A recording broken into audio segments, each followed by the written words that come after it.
لا الہ تیری شان یا وحدہ، تو خیال و تجسس تو ہی آرزو۔ عنوان ایک چل رہا ہے جی، ہم سب کی ضرورت، ہر انسان کی ضرورت ہے، انسان اسی کے لیے مارا پھرتا ہے، پریشان بھی ہوتا ہے، رزق میں تنگی ہو جائے تو پریشان ہوتا ہے، بہت زیادہ پریشان ہوتا ہے۔ اس کا حل کیا ہے، اس کا علاج کیا ہے، اور روزی میں برکت کیسے ہو، روزی میں اضافہ کیسے ہو۔ اضافہ جو اللہ تعالیٰ شانہ نے طے فرما رکھا ہے اس سے تو زیادہ ہوتا نہیں۔ تو اللہ تعالیٰ نے رزق کو کچھ اعمال کے ساتھ جوڑا ہے۔ انسان جب وہ اعمال کرتا ہے تو اللہ تعالیٰ کی طرف سے رزق آنا شروع ہو جاتا ہے۔ اچھا، لیکن ہم ایک اور چیز دیکھتے ہیں کہ دنیا دار لوگ اور کفار، ان کے پاس تو وہ اعمال نہیں ہیں جو ہمارے پاس ہیں۔ ہم کہتے ہیں کہ یہ اعمال کر لیں تو رزق میں اضافہ ہو جائے گا۔ جیسا کہ پہلے ہم نے عرض کیا، 3 نسخے ہم نے بتائے تھے رزق میں اضافہ کرنے کے، 3 نسخے۔ پہلا نسخہ تھا تقوی، دوسرا نسخہ تھا استغفار کی کثرت کریں، اور تیسرا نسخہ کون سا بیان کیا تھا پچھلے بدھ کو؟ شکر۔ اور تینوں کی دلیلیں ہم نے قرآن عظیم و شان سے دی تھی کہ جب ہمارے اندر تقوی ہوگا، اللہ تعالیٰ شانہ ایسی جگہ سے رزق دیں گے جہاں سے گمان بھی نہیں ہوتا۔ استغفار کریں گے تو حدیث میں یہی الفاظ آئے کہ اللہ تعالیٰ شانہ استغفار کی کثرت کرنے والے کو ایسی جگہ سے روزی دیتا ہے جہاں سے گمان بھی نہیں ہوتا۔ در حقیقت استغفار جو ہے وہ تقوی کی شروعات ہیں۔ اور تیسرا نسخہ ہم نے بیان کیا تھا کہ جو شکر کرتا ہے اللہ کی نعمتوں پر، اللہ تعالیٰ نعمتوں میں اضافہ فرماتے ہیں۔ اور اس کی بھی قرآن پاک سے دلیل تھی، وَإِن شَكَرْتُمْ لَأَزِيدَنَّكُمْ، تم شکر کرو گے ہم اضافہ کریں گے۔ اللہ نے ہمیں مال و دولت دیا، رزق دیا۔ مال و دولت کا نام صرف رزق نہیں ہے، ہم نے پہلے بھی عرض کیا۔ اللہ تعالیٰ ضروریات کو پورا کر دے، جتنی ضروریات ہیں سب رزق میں آتی ہیں۔ ان کو اچھے طریقے سے اللہ تعالیٰ ہماری ضروریات کو پورا کر دے کہ کسی قسم کی تنگی نہ ہو۔ تو یہ چیز، 3 نسخے ہم نے بیان کیا تھا۔ آج چوتھا نسخہ ہم نے عرض کرنا ہے، چوتھا نسخہ کہ جس سے اللہ تعالیٰ شانہ رزق میں اضافہ فرماتے ہیں۔ تو سوال بیچ میں رہ گیا کہ کفار کو تو وہ یہ اعمال نہیں کرتے جو ہم کرتے ہیں، لیکن رزق بہت ملتا ہے ان کو۔ اصل میں وہ رزق نہیں ہوتا جس کو ہم رزق کہہ رہے ہیں، مال و دولت ملتا ہے ان کو۔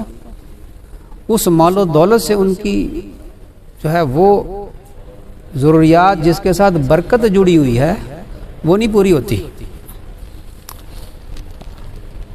اور برکت کا لفظ انگریزی میں اس کی ٹرانسلیشن ہے ہی نہیں۔ یہ اسلام کے ساتھ اور مسلمانوں کے ساتھ مخصوص ہے برکت، جو انسان کی عقل سے ورا ہے، انسان کی سمجھ میں نہیں آتی۔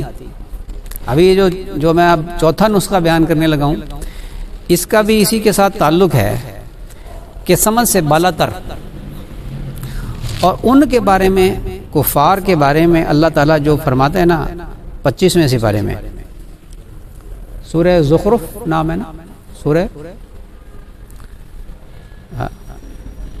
25ویں سپارے میں اللہ تعالیٰ نے یہ فرمایا ہے 8ویں 9ویں رکوع میں کہ اگر ہمیں اس بات کی، اگر ہمارے نزدیک یہ حکمت نہ ہوتی کہ تم سب ایک ہی دین پہ ہو جاؤ گے، یعنی کافر ہو جاؤ گے، تو ہم ان کافروں کو اتنا مال دیتے کہ ان کے گھروں کی چھتیں سونے کی بنا دیتے، ان کے دروازے چاندی کے بنا دیتے، اور سونے کے آگے سونے کا ذکر بھی فرمایا کہ سونے چاندی کے بنا دیتے، ان کی چھتیں، ان کے دروازے، ان کی سیڑھیاں، اور جن کے اوپر یہ بیٹھتے ہیں نا، تخت جن پہ تکیے لگا کر بیٹھتے ہیں، ہم وہ بھی سونے چاندی کے کر دیتے۔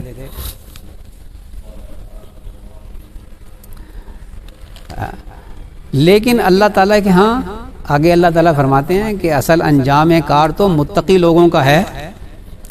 اب متقی لوگ، تقوی کفار کے اندر تو ہوتا ہی نہیں. اور مسلمان جو کفار کے طریقے پر چلتے ہیں وہ کچھ مار کھا کے تو پھر جنت میں چلے جائیں گے، لیکن کچھ مار کھائیں گے. جو کفار کے طریقے پہ چلتے ہیں ایمان تو ہے، ایمان کی وجہ سے بچت تو ہو جائے گی، لیکن ضابطہ جو ہے نا، ضابطہ اللہ تعالیٰ کا وہ یہ ہے کہ جو کیا ہے اس کی سزا بھگتو گے، یا تو دنیا میں بھگتے گا. بہت سارے مسلمان ایسے ہیں جو برے اعمال کی وجہ سے دنیا کے اندر اپنی سزا بھگت لیتے ہیں، پھر اللہ تعالیٰ شان و آخرت میں ان کو عذاب نہیں دے گا. لیکن یہ کوئی نہیں جانتا، یہ اللہ ہی جانتا ہے کہ یہاں پہ سزا مل جائے گی، جب معاف ہو جائے گا، دنیا میں بھی نہ ملے سزا اور آخرت میں بھی نہ ملے، توبہ کر لے تو توبہ تو سارے گناہوں کو مٹا دیتی ہے اور معافی سے نجات، عذاب سے نجات دلوا دیتی ہے. یہ ایک الگ عنوان ہے. اللہ تعالیٰ کے نزدیک مال و دولت کی اس دنیا کی قیمت ایک مچھر کے پر کے برابر بھی نہیں. اگر ایک مچھر کے پر کے برابر بھی ہوتی تو فرمایا، حدیث شریف میں آئی ہے جس کا مفہوم عرض کر رہا ہوں، اللہ تعالیٰ کافر کو ایک گھونٹ پانی کا نہ دیتے. اس سونے چاندی کی اس دنیا کے اندر، دنیا کی رنگینیاں، ان چیزوں کی اللہ کے ہاں کوئی وقت نہیں، کوئی وسعت نہیں. فرمایا یہ دنیا تو وہیں انہی آیت کے آگے جب یہ سونے چاندی کا ذکر فرمایا نا کہ ہم چھتیں بھی ان کی سونے کی کر دیتے، وہیں اللہ تعالیٰ نے فرمایا کہ یہ دنیا تو گزارے کی چیز ہے، اس کی کوئی ویلیو نہیں ہے اللہ کے ہاں، ہم نے اس کی ویلیو بنائی ہے. چوتھا نسخہ جو رزق میں اضافے کا ذریعہ بنتا ہے، ہاں کافر کو تو بہت ملا، مال بڑا ملتا ہے. ان کے اندر بھی دونوں طبقے ہوتے ہیں، غریب مسکین بھی ہوتے ہیں، ان کے اندر مالدار بھی بہت ہوتے ہیں، لیکن اللہ نے اپنی حکمت کے تحت کسی کو غریب رکھا، کسی کو امیر بنایا. اور اس کی حکمت بھی اللہ فرماتے ہیں کہ تاکہ ایک دوسرے کی خدمت کر سکیں، ورنہ خدمت کرنے کے لیے کون آئے گا؟ جب سارے ہی مالدار ہو جائیں گے نا تو پھر یہ انہوں نے روبوٹ بنانے شروع کر دیے ہیں. روبوٹ ان کی خدمت کریں گے، سارے ہی مالدار ہوں گے، اور روبوٹ کا پیچ ذرا سا ڈھیلا ہوگا نا تو وہ پھر ان کی بٹائی بھی کرے گا، جرلو بھی پھیرے گا ان کے اوپر. جب چھوٹا سا پیچ اس کا آٹومیٹک ہل گیا نا، کرے گا ان کا بندوبست. ان کے مال میں جتنا مرضی مال ان کو مل جائے، ان کے مال کے اندر برکت نہیں ہوتی. برکت کچھ اور ہی چیز ہے. اور اسلام کے اندر مسلمانوں کے لیے جو یہ بات فرمائی جاتی ہے کہ رزق وافر ملے گا، تو مقدر میں جو رزق لکھا ہوتا ہے وہی مل کر رہتا ہے. لیکن اللہ چاہتے ہیں کہ ہمیں تو نہیں پتہ نا کہ کتنا رزق لکھا ہوا ہے، ہمیں سکھایا مانگو اللہ سے، اللہ سے اپنا تعلق بناؤ. روزی میں اللہ تعالیٰ تھوڑے سے روک لیتا ہے روزی کو، اور پھر چاہتا ہے کہ میرا بندہ ذرا میری طرف رجوع کرے، پھر بندہ ہزاری کرتا ہے، مانگتا ہے اللہ سے. اور یہ حدیث شریف میں بھی ہے جس کا مفہوم ہے کہ مجھے تو یہ پسند ہے کہ ایک وقت کھاؤں تو اللہ کا شکر ادا کروں، اور دوسرے وقت بھوکا رہوں تو اللہ کی طرف زاری کروں. یہ حدیث کے الفاظ ہیں. آپ علیہ الصلوۃ والسلام نے اس کو پسند فرمایا، ورنہ مکہ کے پہاڑ سونے کے کر دیے جائیں یہ آفر کی گئی تھی. بادشاہی والی، مال و دولت والی نبوت کو پسند ہی نہیں فرمایا. فرمایا مجھے یہ پسند ہے. اس لیے اللہ تعالیٰ ایسے بندے کو پسند فرماتا ہے، یا یوں سمجھیں، یوں کہیں کہ اللہ تعالیٰ شانہ جس بندے سے محبت فرماتا ہے، پیار کرتا ہے، اس کے ساتھ رزق کا معاملہ ایسے کرتا ہے کہ دیتا ہے اور پھر روک لیتا ہے. دیتا ہے تو وہ شکر کرتا ہے، جب روک لیتا ہے تو وہ صبر کرتا ہے. اللہ تعالیٰ شانہ چاہتے ہیں کہ دونوں راستوں سے اس کو نور ملے، فیض ملے. شکر کے راستے سے بھی اس کو فیض ملے، اس کو صبر کے راستے سے بھی فیض ملے. دونوں سے روحانی طاقت پیدا ہوتی ہے. اور یہ دو چیزیں، دونوں سے اللہ تعالیٰ کا تعلق مضبوط ہوتا ہے. تعلق بڑھتا رہتا ہے، ساری زندگی محنت کرتا رہتا ہے. 40 سال کی عمر ہوتی ہے، پھر اس کے بعد 40 سال کی عمر تک بندہ صبر شکر کے ساتھ اللہ کے ساتھ تعلق بناتا ہے تو فرمایا کہ پھر اس کو اللہ تعالیٰ حلیم بنا دیتا ہے. حلیم مجھے اس سے یاد آ گیا حدیث شریف کے الفاظ میں حلیم کا لفظ ہے, ٹھیک ہے نا. یہ کہتے ہیں نا حلیم کو حلیم نہ کہو دلیم کہو. ان کی کھوپڑی کا نا پیج ڈھیلا ہوا ہے. وہ تو پھر کہ یہ کہتے ہیں کہ حلیم اللہ تعالیٰ کا صفاتی نام ہے, حلیم کو حلیم نہ کرو, یہ دلیم کہو. یہاں حدیث شریف میں آیا کہ وہ حلیم ہو جاتا ہے, حلم آ جاتا ہے اس کے اندر, بردباری پیدا ہو جاتی ہے. تو اس کا معنی تو بردباری ہے, حلم آ جاتا ہے اس کے اندر تو حلیم ہو جاتا ہے. ٹھیک ہے, تو حلیم ہو جاتا ہے تو کیا مطلب ہے, خدا ہو جاتا ہے. اللہ تعالیٰ کا صفاتی نام اس کا ذاتی نام نہیں ہے, اس کے صفاتی نام ہے. یہ جو اس کے ذاتی نام ہے نا, رحمان, رحمان نہیں رکھ سکتے نام کسی کا, کیونکہ رحمان اللہ کی ذات ہے. رزاق نہیں رکھ سکتے, وہ اللہ کی ذات ہے. مالک رکھ سکتے ہیں, مالک بھی تو اللہ کا نام ہے نا. امام مالک رحمۃ اللہ علیہ, ان کا نام مالک تھا, تو کیا وہ نعوذ باللہ خدا ہو گئے؟ علم کی کمی ہے, اس لیے لوگوں نے یہ بات کی. محنت کرتا رہتا ہے, اس کے اندر صفات اللہ تعالیٰ شانہ اپنی صفات اس کے اندر پیدا فرما دیتے ہیں. خلقوا بخلاق اللہ, اپنے اندر اخلاق اللہ کے جو صفاتی نام ہے نا, وہ اخلاق اپنے اندر پیدا کرو. تو اللہ تعالیٰ شانہ مختلف حالات سے گزارتا ہے. ان حالات میں جو شکر اور صبر کے ساتھ چلتا ہے نا, اللہ تعالیٰ شانہ پھر اپنی ان صفات کی تجلی ڈالتا ہے اور اس کے اندر وہ صفات پیدا ہو جاتی ہیں. پھر وہ بڑھتی رہتی ہیں 40 سال کے بعد, پھر 50 سال, 60 سال, 70 سال, اور سبحان اللہ وہ انوارات اندر بڑھتے رہتے ہیں. یہ بات کہاں سے نکلی تھی, کہاں چلی گئی ہے جی؟ چوتھا نسخہ میں نے بیان کرنا ہے نا, وہ تو کرنا ہے, پر بات چڑھتی تھی کہیں سے, پٹڑی سے تو اتر جاتی ہے, دوسری پٹڑی پہ چڑھ جاتی ہے, M2 سے M3 پہ چلی جاتی ہے. تو چوتھا نسخہ میں نے عرض کرنا تھا. چوتھا نسخہ ہے یہ جو اللہ نے نعمت عطا فرمائی, مال و دولت, رزق عطا فرمایا, صلاحیت عطا فرمائی, اس کو اللہ کے راستے میں خرچ کرنا, یہ چوتھا بڑا نسخہ ہے. اور حدیث شریف میں آیا کہ میں, جس کا مفہوم یہ ہے کہ میں قسم کھا کے کہہ سکتا ہوں کہ معاف کرنے سے عزت کم نہیں ہوتی, اور مال خرچ کرنے سے پیسہ مال کم نہیں ہوتا. معاف کرنے سے عزت بڑھتی ہے اور مال خرچ کرنے سے مال بڑھتا ہے. اس میں مال خرچ کرنے سے بڑھتا کیسے ہے؟ اس میں ایک بات سمجھ میں آتی ہے جو لاجک بات ہے, جس کا تعلق معیشت کے ساتھ ہے, اور دوسری بات کا تعلق ایمان کے ساتھ ہے.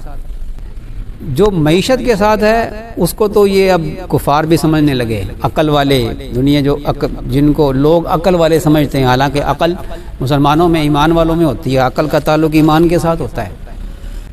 مال خرچ کرنے سے کم نہیں ہوتا, یہ سب معیشت دان بھی سمجھنے لگے ہیں, حالانکہ اسلام نے یہ نظریہ پیش کیا ہے. زکوٰۃ کا نظریہ, صدقات کا ذریعہ, فطرانے کا نظریہ, یہ اسلام نے پیش کیا. اس سے مال سرکل میں آتا ہے. مال سرکل میں آئے گا نا تو معیشت ترقی کرے گی. یہ اس کی لاجک ہے, یہ اس کی حکمت ہے. لیکن مومن بندہ, مسلمان بندہ, وہ اس لاجک کے ذریعے سے اللہ سے رزق نہیں لیتا, بلکہ اپنے ایمان کے راستے سے رزق لیتا ہے. وہ حدیث پر, قرآن پر, جو قرآن کہتا ہے کہ ہم 10 گنا زیادہ دیں گے, جو خرچ کرو ہمارے راستے میں, سورہ تغابن میں آخر میں فرمایا کہ ہم اس کو دگنا کر دیں گے. 10 گنا بڑھا کے دیتا ہے اللہ تعالیٰ. مال خرچ کرنے سے کم نہیں ہوتا, اور اس کا مشاہدہ بھی ہے. اور اللہ کے نبی صلی اللہ علیہ وسلم قسم کھا کے فرما رہے ہیں, اس سے اور بڑھ کے اور کیا بات ہوگی. خرچ کرو, پھر دیکھو کیسے آتا ہے, اور پھر ایسے آتا ہے کہ انسان کی سمجھ سے بالا تر ہوتا ہے. حضرت علی رضی اللہ تعالیٰ عنہ کا وہ قصہ مشہور ہے نا, انہوں نے صدقہ کر دیا. مال کتنا تھا جی؟ 6 ریال تھے, کتنے تھے وہ صدقہ کر دیے, اور 10 گنا آ گیا, 60 آ گئے. ابھی خرچ کیا, اللہ کے راستے میں دیا, اور ادھر جناب 10 گنا بڑھا کے اللہ نے پہنچایا. لیکن یہاں ایک بات ہے, ہم نے اس نیت سے صدقہ خیرات نہیں کرنا کہ اللہ تعالیٰ شانو 10 گنا دے گا، یہ تو بڑی گھٹیا نیت ہے۔ صحابہ کا نام ایسے نہیں کرتے تھے، اس لیے نہیں خرچ کرتے تھے کہ ہمیں 10 گنا بڑھے گا، جو دنیا دار ہے پھر یہ تو مال چاہتا ہے، وہ تو کہتے تھے کہ آخرت میں ہمیں ملے گا، ہمیں آخرت میں چاہیے، ہمیں عرش کا سایہ چاہیے، ہمیں اللہ کی رضامندی چاہیے۔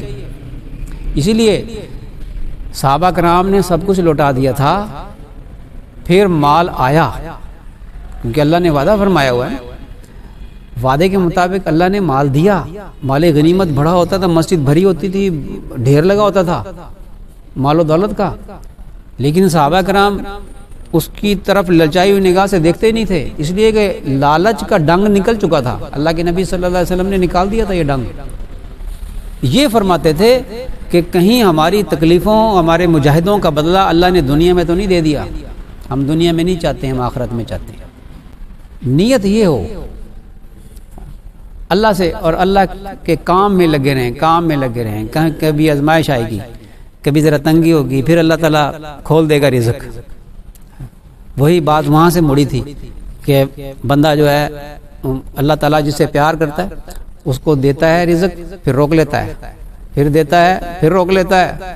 جب دیتا ہے تو وہ شکر ادا کرتا ہے، پھر روک لیتا ہے تو صبر کرتا ہے۔ یہاں سے بات دوسری طرف چلی گئی تھی، لیکن جب دیتا ہے تو اس میں برکت ہوتی ہے، اور جب روکتا ہے اس میں بھی خیر ہوتی ہے۔ تو اللہ تبارک و تعالیٰ شانہ رزق کو خرچ کرنے والے کے ساتھ معاملہ یہ فرماتے ہیں کہ اس کے رزق میں برکت عطا فرماتے ہیں، رزق میں اضافہ فرماتے ہیں۔ اضافے کا مطلب یہاں برکت ہی ہے، ورنہ جو رزق لکھا گیا ہے اس سے کم زیادہ نہیں ہوتا، کیونکہ ہم جانتے نہیں کیا لکھا ہوا ہے۔ ہمیں یہ سکھایا کہ تم ہم سے مانگو، بس مانگو ہم برکت دیں گے، مانگو ہم برکت دیں گے۔ اسی طرح جو صلاحیت کو استعمال کرتا ہے اللہ کے دین کے لیے، پھر اللہ ان کی صلاحیتوں میں اضافہ فرماتے ہیں۔ دماغ کو استعمال کرتا ہے اللہ کے دین کے لیے، تو اللہ تعالیٰ دماغ میں بھی قوت عطا فرماتے ہیں۔